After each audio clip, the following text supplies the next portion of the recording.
Hello mga ka-road trip, isang mapagpalang araw sa ating lahat. Eto, samahan nyo ako sa aking pagluluto ng ginisang pusit.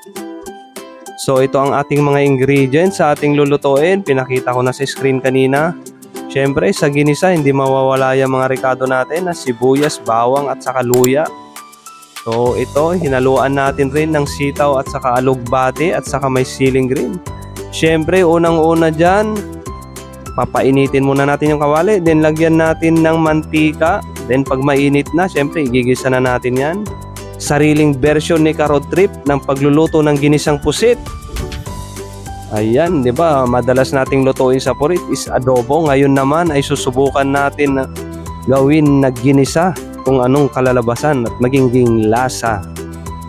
For sure naman yan, masarap pa rin yan, lalo na pagkapusit. Isa sa mga paborito natin yan na seafoods. So ito na, unang-una dyan, madali lang naman po yan. Kung ano lang ang ginagawa natin sa ordinary na ginisa, kinopya rin natin yan sa own version natin.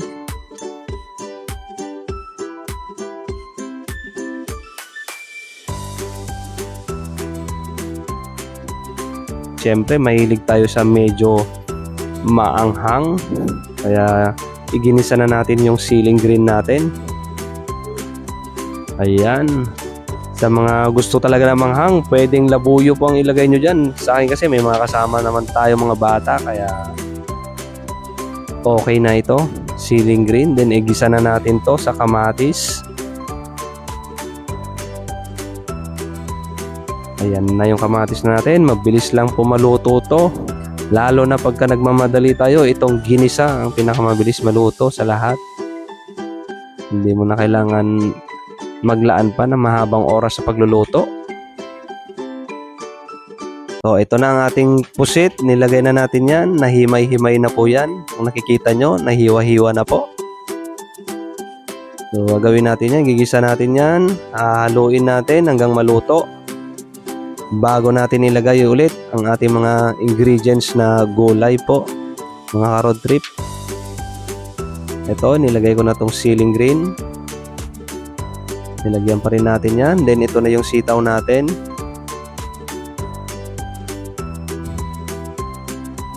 So haluin na po natin yan hanggang maluto rin.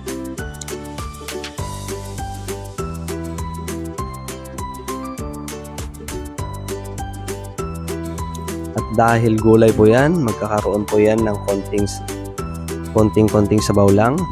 Then syempre, hindi mawawala po dyan sa ginisa natin ang powder na paminta.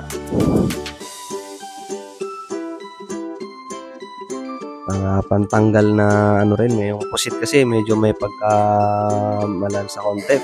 Lalagyan natin yan. Pantanggal lansa po yan, katulad rin ng ating luyang dilaw. Tinatawag na turmeric, yung powderized po yan. Ilalagay rin natin yan, powderized na luyang dilaw. Okay, nakita nyo naman yan, sariling version natin yan, nung gumagawa ng ganyan lang.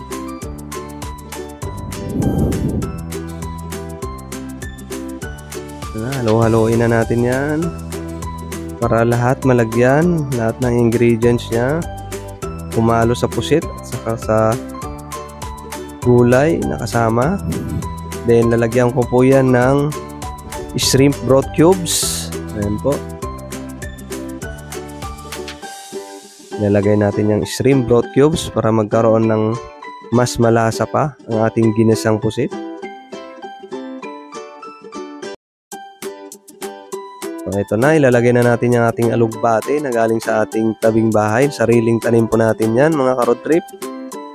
Kaya kung makikita nyo, mapapansin nyo siyang sariwang-sariwa pa.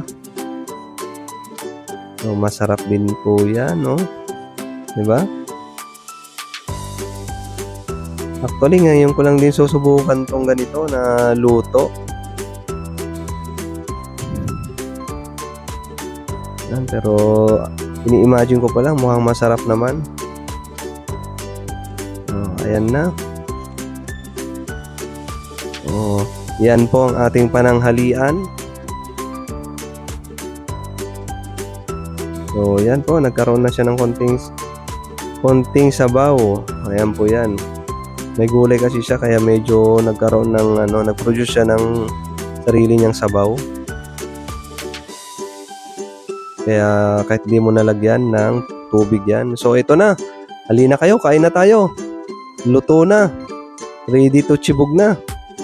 Maraming salamat ulit sa inyo sa panonood sa video nating sa araw na ito. At hanggang sa ulitin na pagluluto natin. Ay, my lobo, ay ipagyanit, hindi ko kita, putok na pala, sa inyo pera mo, ang pili lobo, pakain sana, pili na lobo, putok na